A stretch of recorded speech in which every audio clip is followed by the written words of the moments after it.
सैसिक प्रकरणस्य रूपाणि उच्यन्ते। तत्र तद्धित प्रत्ययेषु सैसिक प्रकरणं वर्तते। तद्धित शब्दस्य अर्थः कः इति विचारयामः। तद्धित किसे कहते हैं, समझ गए? तो इसकी व्युत्पत्ति होती है तस्मै हितं तद्धितम। तद्धित की व्युत्पत्ति क्या है? तस्मै हितं तद्धितम। किंतु ये जो तद्धित प्रत्यय होते हैं, उन तद्धित प्रत्ययों का प्रयोग कहाँ होता है, इसको आप लोगों को जानना ज़्यादा जरूरी है। तो ये है इसके लिए एक पारिभाषिक शब्द, सुबंतात विहितः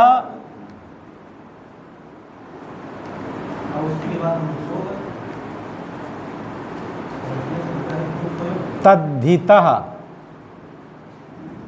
सुबंत से जो विहित प्रत्यय हैं उनका नाम होता है तद्धित।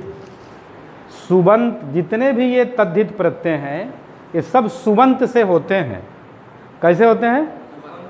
सुबंत का क्या मतलब है?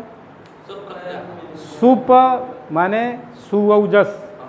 21 प्रत्यय हैं। कौन कौन? सुऔजस, अम औट शस, टाभ्याम भिस, ङेभ्याम भ्यस, ङस ङसिभ्याम भ्यस, ङस ओस आम, नी ओस सुप।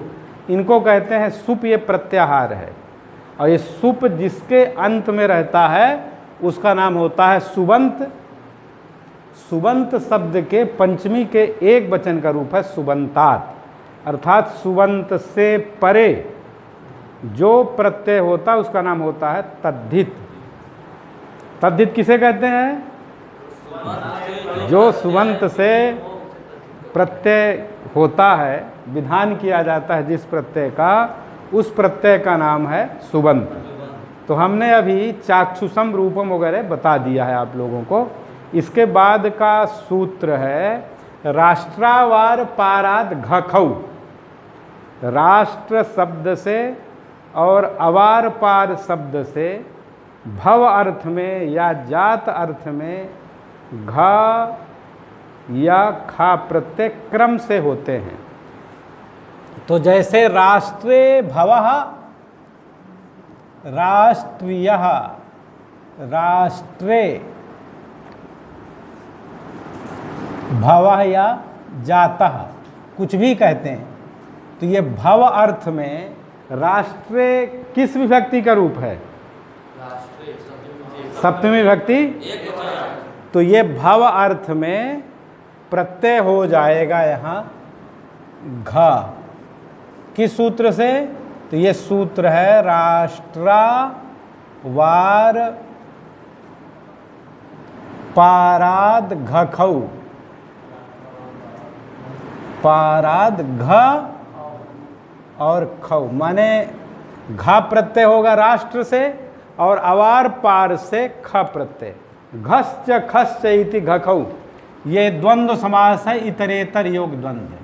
तो क्रम से होते हैं। तो यहाँ हमने राष्ट्र शब्द से भव अर्थ में घा प्रत्यय किया। कौन प्रत्यय किया? किससे? राष्ट्रावार पाराद घखौ, इस सूत्र से। तो ये राष्ट्र शब्द है सप्तमी विभक्ति के। तो सप्तमी विभक्ति के एक वचन में कौन सा प्रत्यय होता है? कौन प्रत्यय? नी प्रत्यय।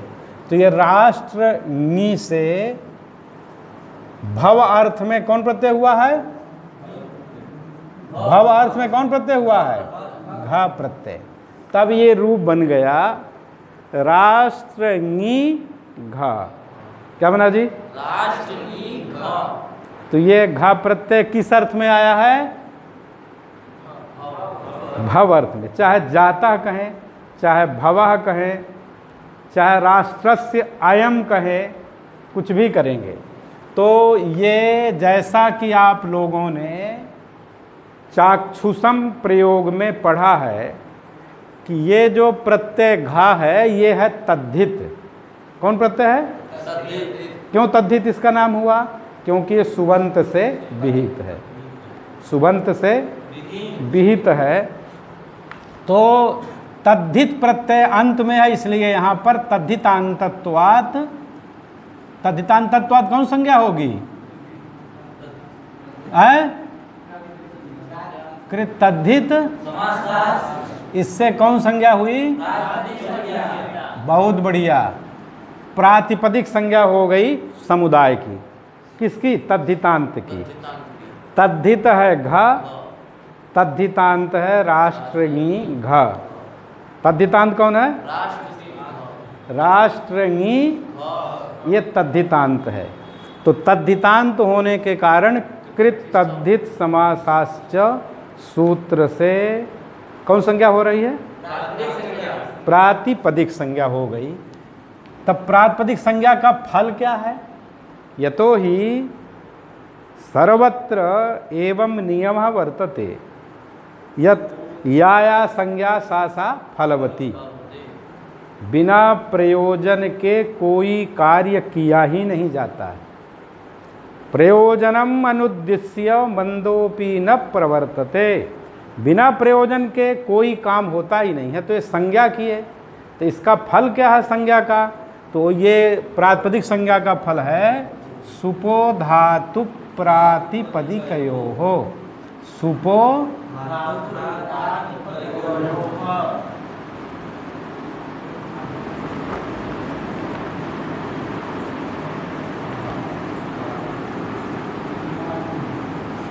सुपो धातु प्रातिपदिकयोः। धातु और प्रातिपदिक के अवयव जो सुप, उनका लुक होता है। तो यहाँ प्रातिपदिक ये पूरा है। प्रातिपदिक कौन है? राष्ट्रंगी, समझ में तो आ रहा है। राष्ट्रंगी घा की कौन संज्ञा हुई है? इसका अवयव सुप क्या है यहाँ? नी, एकदम सही। तो नी का हो गया लुक। किस सूत्र से?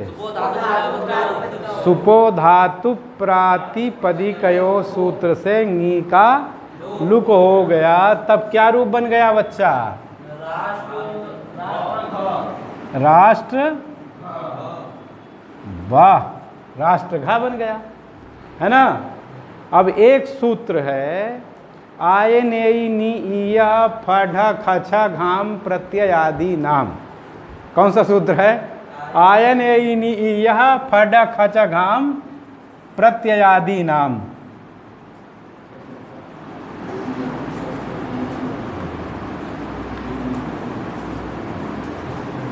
फ, देखो फा को आयन, ढा को ये, फ ढा, खा को ईन, फ ढा खा, खा को ईन, फ ढा खा छा, छा को ई।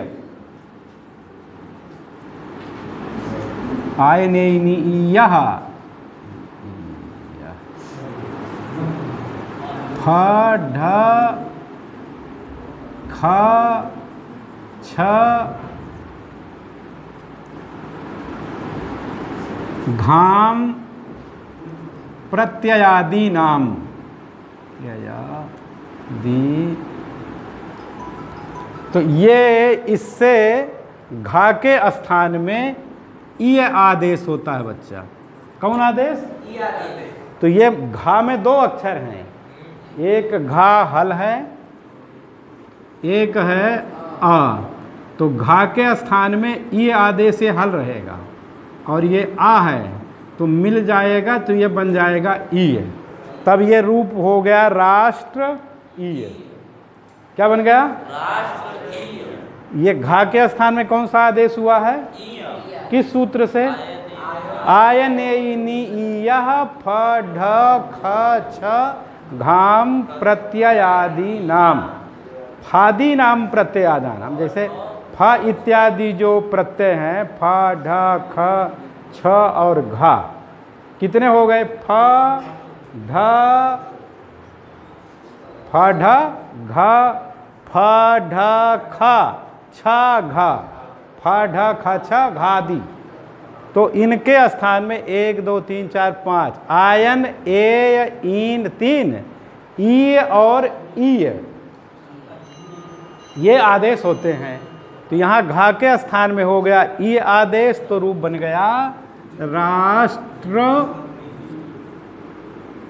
ई। क्या बना? और जो ट्रा में आ है, रेफ में आ, उसकी हो जाएगी यचिभम से किससे?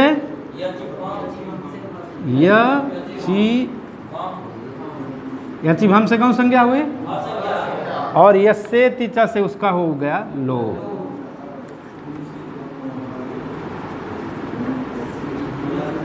किसका? ये रेफ में जो आ है उसका हो गया लोप। तो ये रूप बन गया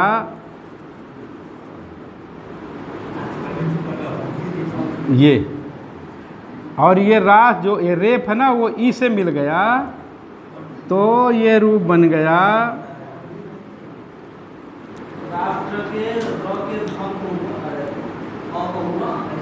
हाँ लोप हो गया। रा में आ जो है उसको हल कर दिए, लोप हो गया। तो समझ गए? तो ये ट्रा जो है वो रा ई से मिल गया, तो राष्ट्रीय कौन रूप बन गया? राष्ट्रीय। और राष्ट्रीय जब बन गया तो सा को रुत विसर्ग हो जाएगा, तो अब बन जाएगा राष्ट्रीय।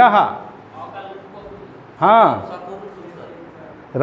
फिर राष्ट्रीय शब्द से प्रथमा विभक्ति के एक वचन में सु हुआ, ऊ की इत संज्ञा सा, सजुसो रू से रू में ऊ की संज्ञा रा, उसको हो गया विसर्ग।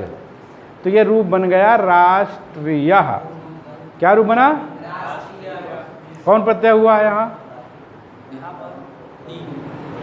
यहाँ पर कौन प्रत्यय हुआ राष्ट्रीय में? हाँ? घा प्रत्यय हुआ है। कौन प्रत्यय हुआ है? और घा के स्थान में आदेश कौन हुआ है? ई आदेश हुआ। किस सूत्र से? अरे मुख्य सूत्र है यहाँ पर राष्ट्रावार पाराद घखऊ, इससे घा प्रत्यय हुआ है और घा के स्थान में ई आदेश हुआ है। ये तो बीच वाले प्रातिपदिक संज्ञा होगी, शुभलुक होगा, सब में होता है। वो जितने भी तद्धित प्रत्यय हैं सब में प्रातिपदिक संज्ञा होगी, शुभलुक होगा। इसमें मुख्य रूप से हुआ है घा प्रत्यय और घा के स्थान में ई आदेश। कौन आदेश? ई आदेश हो गया। ट्रा में जो रेप है उसके आ का लोप कर दिए, मिला दिए राष्ट्रीय, और राष्ट्रीय से फिर सुविभक्ति आ गई, रुत विसर्ग हो गया, तो राष्ट्रीय। इतना कार्य हो गया। इसके बाद यहाँ अवार पार शब्द से खा प्रत्यय हो जाएगा। कौन शब्द? अवार पार।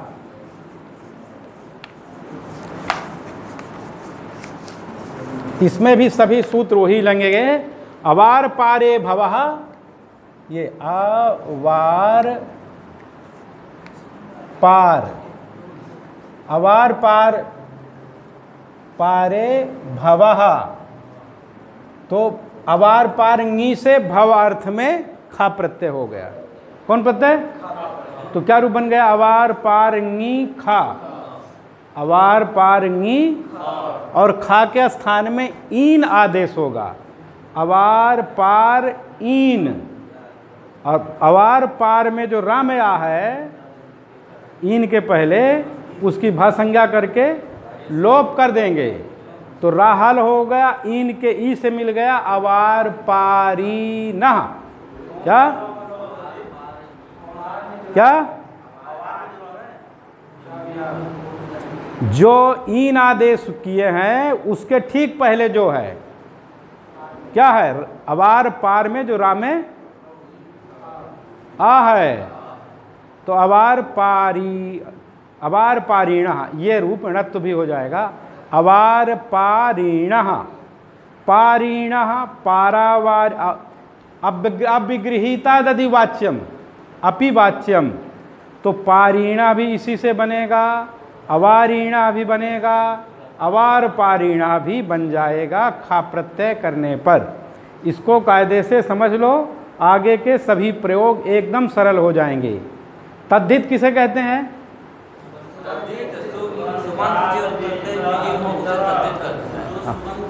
सुबंत से जो विहीन हो उसे तद्धित कहते हैं। सुबंत से विहित प्रत्ययों को तद्धित प्रत्यय होने के बाद क्या होता है? विभक्ति का लुक होता है। विभक्ति का किस सूत्र से? हाँ हाँ, लेकिन उसके पहले प्रातिपदिक संज्ञा होगी तब।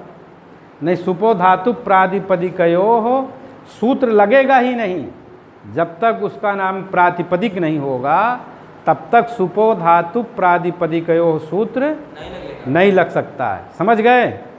तो ये कार्य सभी में होते हैं, जितने भी तद्धित प्रत्यय हैं। तो इसको तुम लोग खूब बढ़िया समझ लो, ना समझ में आए तो फिर से पूछो।